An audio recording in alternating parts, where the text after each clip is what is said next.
রানীরবাজার অন্তর্গত দুর্গানগরে সংঘটিত উভয় ঘটনার জন্য ত্রিপুরা রাজ্য মেহেন্দের পক্ষ থেকে নিন্দা।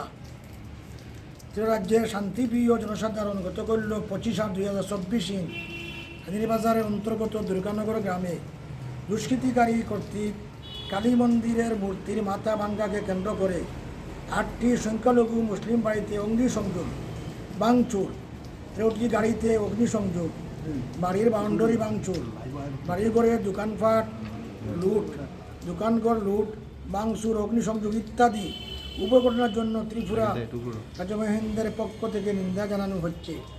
যেখানে সারা ত্রিপুরার মানুষ এবং সরকার বন্যা পরিস্থিতি নিয়ে ব্যতিব্যস্ত, সেখানে এই ধরনের ঘটনা মানবতা বিরোধী।